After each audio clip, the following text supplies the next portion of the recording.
Hello, everybody, and welcome to another episode of Moving into the Future. Today, I am joined by Kevin Kennedy of the Aronson Office Furnishings. Kevin is an executive vice president there. He's been in the industry for over 40 years, so he's got a lot of industry knowledge that he's going to bring with us today. Very excited to have a conversation. But Kevin, with 40 years experience there, I think right now we're seeing one of the biggest events really in your 40 years with the recent merger of Herman Miller and Knoll. $1.8 billion acquisition, certainly not chump change. Why don't you tell us a little bit more about that, and what you think that's going to mean for the industry as a whole? Well, first, thanks for having me, Jack. Really appreciate it. It's really exciting. Now, I can only speak to high level because they didn't call me and ask Kevin Kennedy what he wants to do with it. But think about our industry is led by 5 major manufacturers. Those 5 majors now, 2 of them have combined forces. And why did Herman Miller and Knoll? Why did Miller buy Knoll? Because their DNA is so intertwined. They both have classic iconic design. When you take the legacy of a Florence Knoll and the legacy of a Charles Eames and put them together, that's just the start of what will happen, what can happen with these 2 incredible brands joining each other. The start. This is just the start, and I don't know all of that's there. Right, because with these mergers and acquisitions, they do take time. And again, as you mentioned, these 2 iconic brands, that merger is not going to happen overnight. There's certainly going to be a lot of pieces to this, but we were speaking about this before. And to put it into a correlation that our listeners might understand, it's like, Star Trek and Star Wars, coming together for a collaboration in a movie. Really, it as you mentioned, opens up this entire galaxy for clients as a whole. So, what do you think it's going to mean for clients, in the future and how they present things? Because when I was on the end user side, we had different contracts with different dealers or manufacturers to save us, cost and logistics and everything surrounding that. So, this is really going to open up the world to them in terms of that classic design that you mentioned and the options that they're going to have. Wouldn't you say? Yeah, I would take a look at it this way. And again, the chips are still spinning, let alone having settled. So, we can suppose that. First of all, let me be really clear. Herman Miller didn't purchase Knoll for $1.8 billion to let that just go away. There's so many facets behind it. It's the iconic design. It's Knoll's product line. It's the distribution. It's the touch that is not just local here in when I say local, I mean in the U.S. It's worldwide. And what that's going to bring to our clients are global. Aronson clients are national clients. We service clients in the Caribbean. We service clients in South America. We've done projects over in Europe, and certainly throughout the entirety of North America. So what is this going to bring to our clients? The opportunity for them.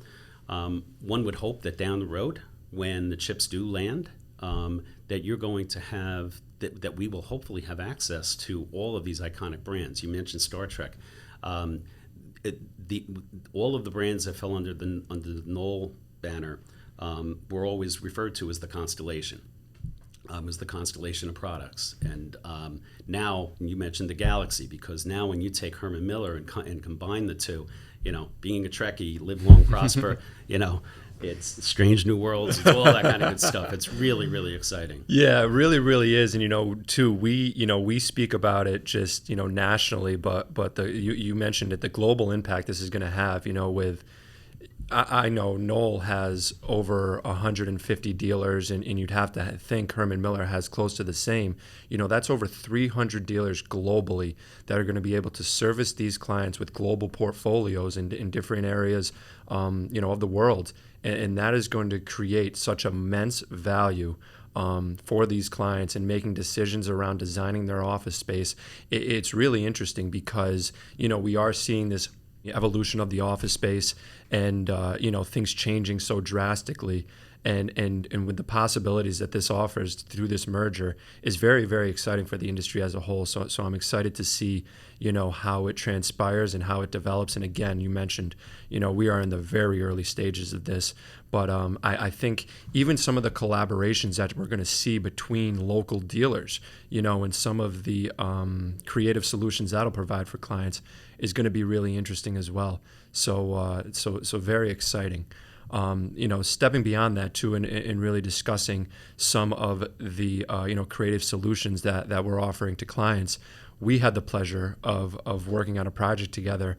As a matter of fact, I met Kevin about a year ago this time, right? Yeah, even longer. I think we met in like May of last year. Right. But this is the first time we've actually met in person. And through the pandemic, we had the privilege of working on a project together, a very, very unique project for a client, putting together a package where we both emphasized our strengths. Mine on the moving and logistics ends, and then you're on the design and furniture end. And it was really neat, and the way that we used technology to bring it all together was very fascinating. And for me, it was very valuable because it offered me kind of a crash course into how Aronson operated and all the solutions they have. So why don't you talk about that a little bit? Sure.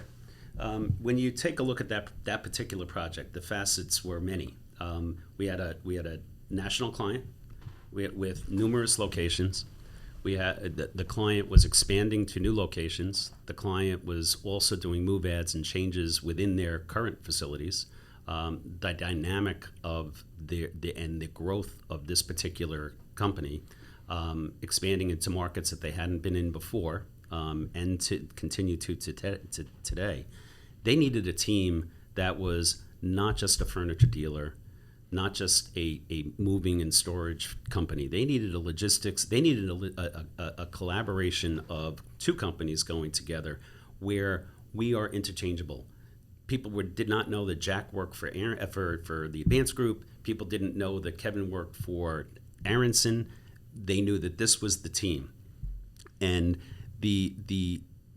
all of those facets had to be combined, and we had to create a platform.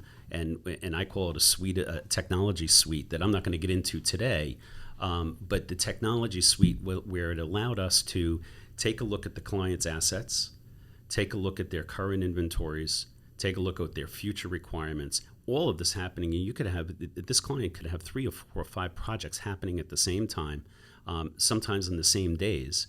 And how do we coordinate all of that while the client is still doing what they've got to do, stay in their business that they've got to stay in? And it was really, really cool. We knew collectively we needed to step up our game to truly capture this business and truly satisfy what the client's needs were. And we did it. And quite frankly, you said it. We didn't meet each other physically until this morning, but we did it. And you were out in L.A. and we were here in New York, and we did it through Zoom. And prove to the world that we can do, or our world anyway, that we were able to make this thing happen. Right. And I think that's a really interesting component to it is the technology solutions. And I know we're going to have Diego, who was a major piece to that puzzle, on in the future.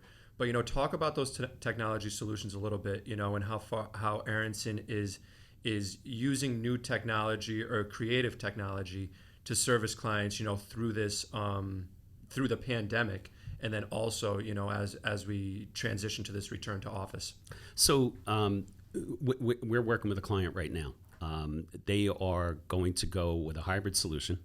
They want to have a 50% occupancy, and they have offices in Singapore, London, Connecticut, New York, and then other smaller offices.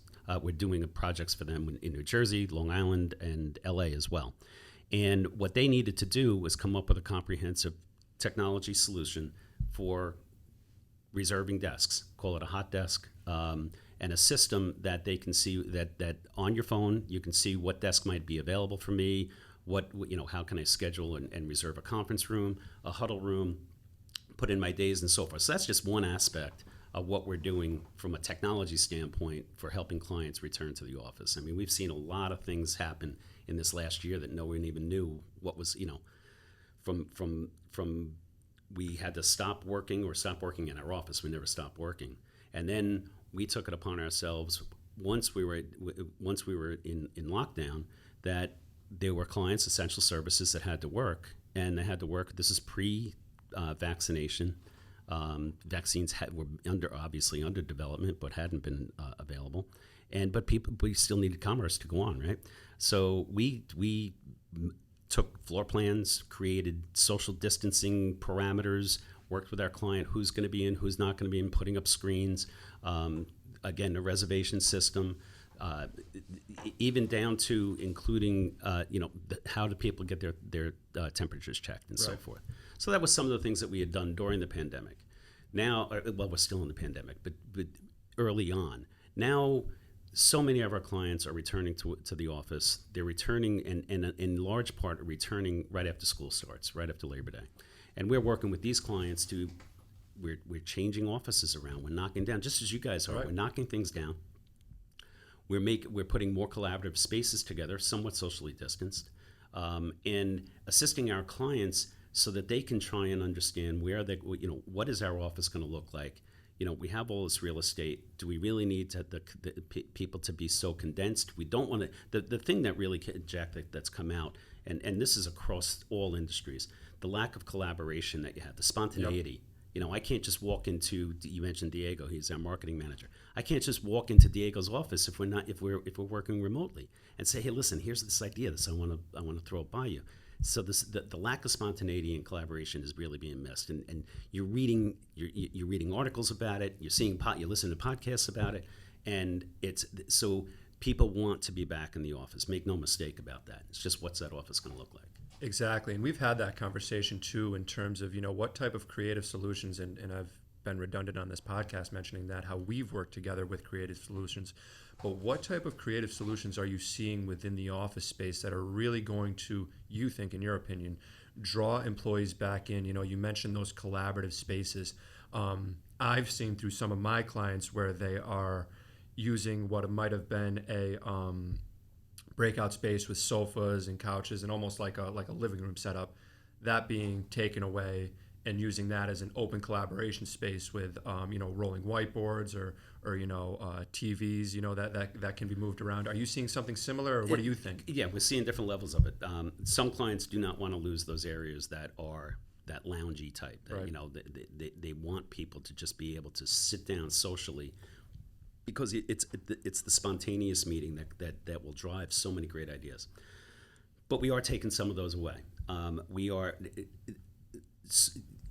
primarily, our clients use benching, what's happening is, even though as we come out of the pandemic and people are vaccinated, and I don't want to get into the variants that we're talking about right now, but it's they still, if we're going to be in benching, we're not going to lose those Zoom calls. We're still going to be on video chats. We could be but the problem is, if I have people in a cluster, clients have clusters of people. Right. We need to be providing them space that they can go privately into a group. I'll just give you an example. In my office, we have 5 people that participate in the same meeting once a week, along with clients.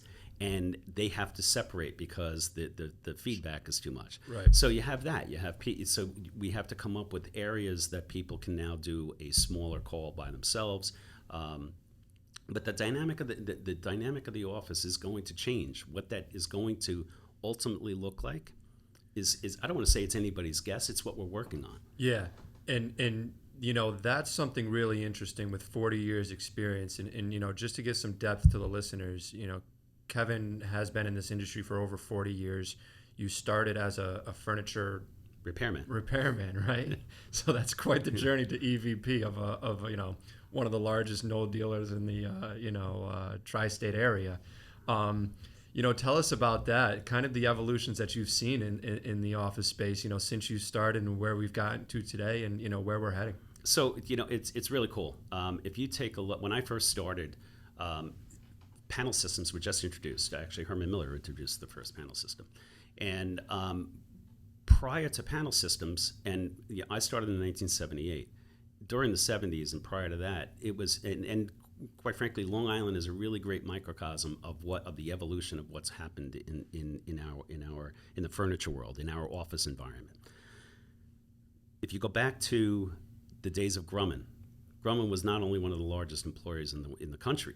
Grumman was the largest employer on Long Island, and with all of their facilities prior to panels, everybody sat in a desk, and the desk was these just desk after desk after desk. Right. If they had a file, that might be what separated people.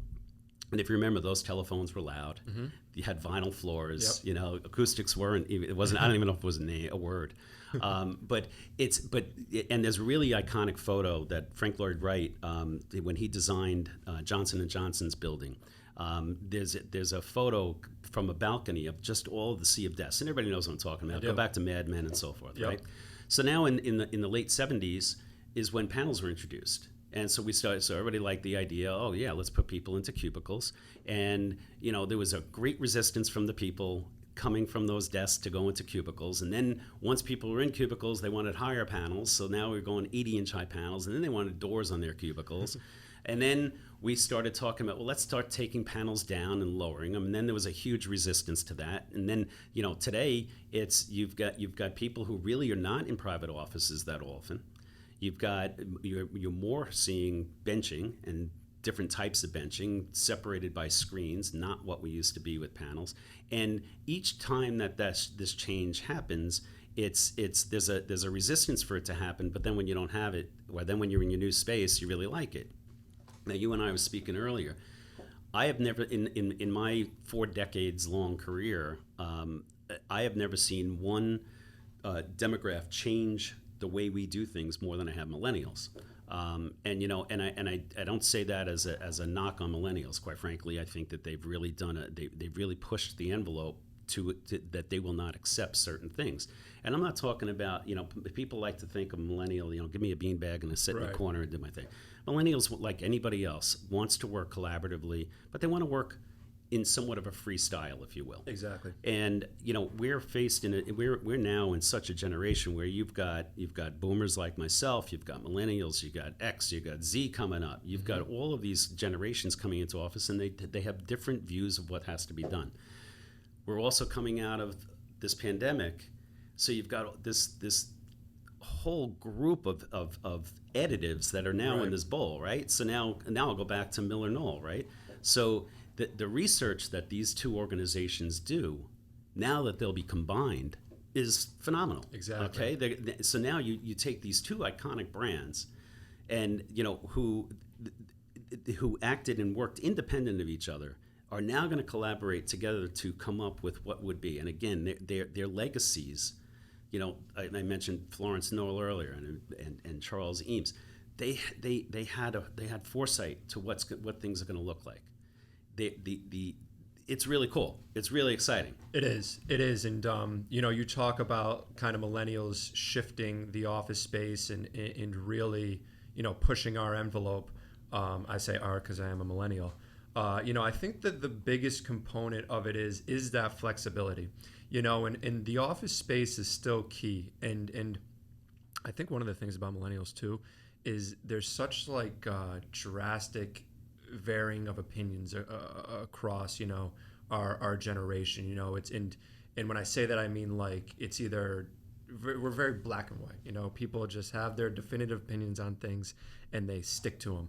And, you know, I think that flexibility, though, and in terms of what I think the office space is going to look like, is it's almost like, and again, this is, you know, depending on the scale of the space as a whole, but, you know, take like a 20,000 square foot space.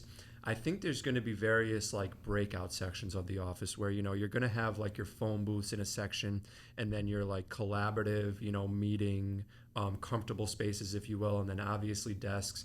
And then, you know, the conference room areas and spaces like that, but very distinct sections of the office. And in those spaces is a purpose. You're going to the office because the office provides this purpose, whether it's meeting, whether it's creative, whatever it may be. I think that's going to be the main function. And then I think the incentives around the office space is also going to be very key. And I think that's one of the really cool things, that when we work together, you know, having that technology that offered that information in terms of, you know, what's around the office, what's within the office, teach us about, how we can use this office space. That was one of the really cool technology solutions that Aronson offered that I really enjoyed. And that component of our technology suite, it allows our clients. We assist our client. This was developed by Aronson. It's not something you can get off the shelf. And we took a look at the needs of the client. A client moves 2 miles away from their current location to a new location. Okay, what does that entail? And you can break it down into a number of things. It entails that I need a new deli, I need a new dry cleaner, new nail salon. Going to get my hair Where's done. the public transit? Where are the train stations? All of the facets that quite frankly every one of us takes for granted. But also with inside the office. To your point, okay, today I want to work in this environment. How am I going to find it? Is it available to me? I want to be in a very open social world for my meeting today, and tomorrow I know I have to be like boardroom type. Right. So it talks about that, but also we provide corporate information that we work collaboratively with our client that they don't necessarily get out, that we help them get the message out. Right. And I don't want to get into a whole lot of that right at the moment. Diego can share more on those topics. But really, again, Aronson never views ourselves as a furniture dealer. Right. We view ourselves as a solution-driven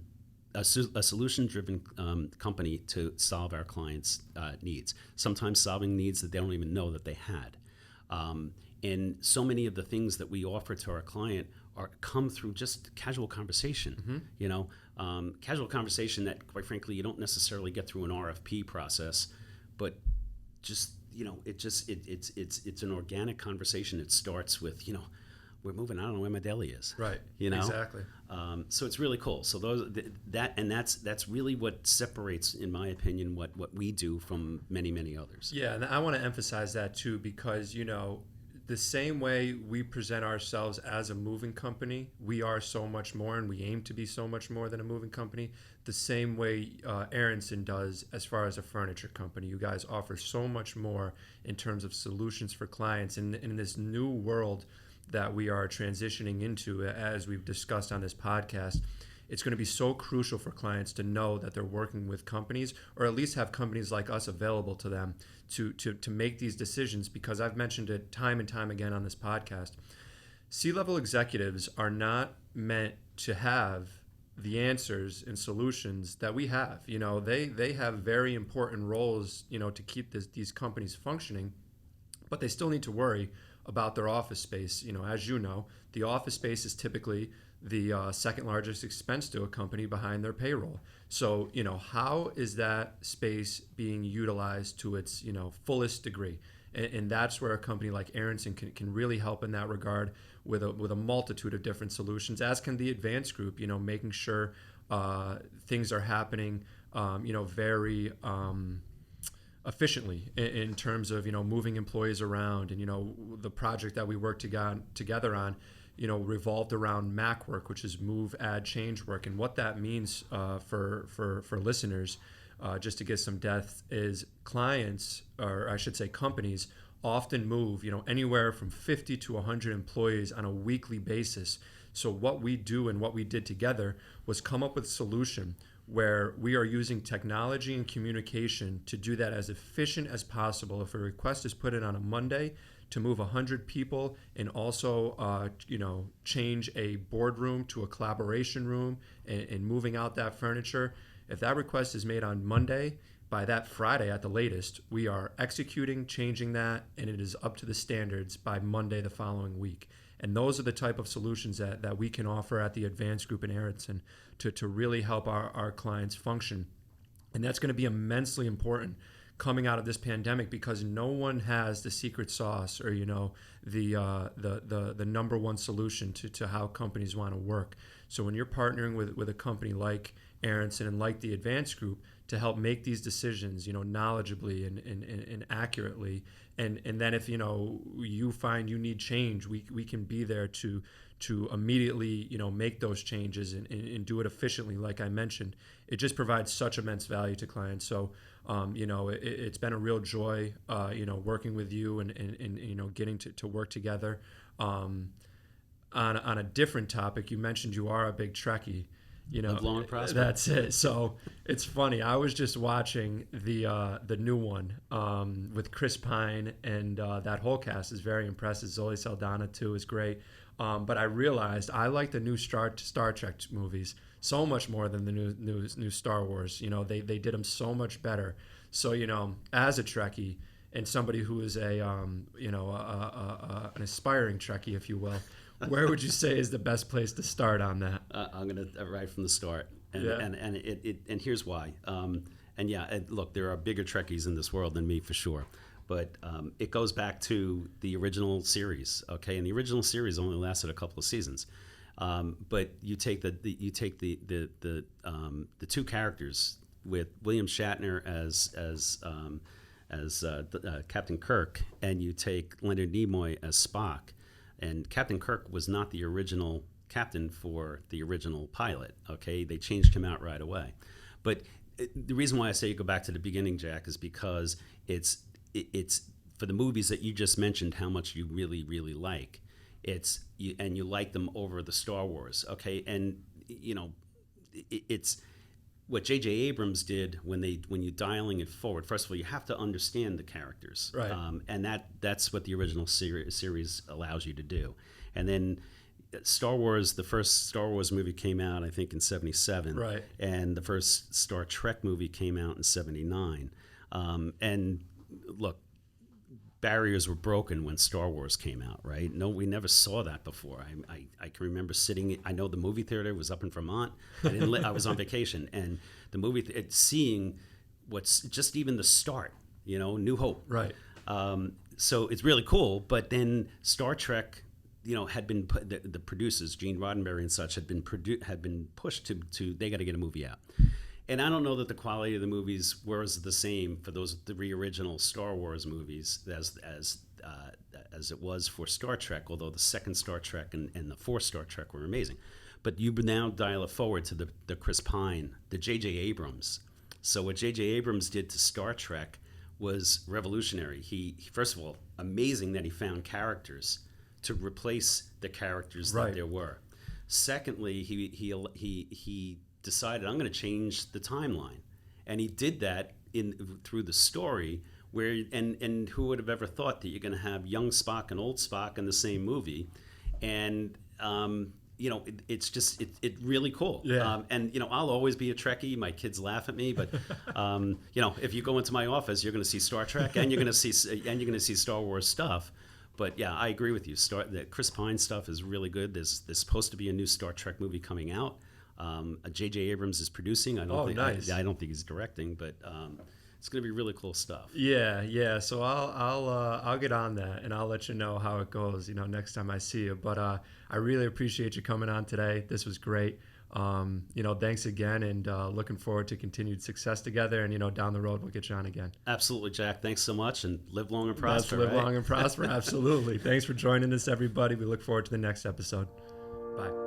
Be sure to subscribe to our podcast at theadvancedgrp.com. That's theadvancedgrp.com.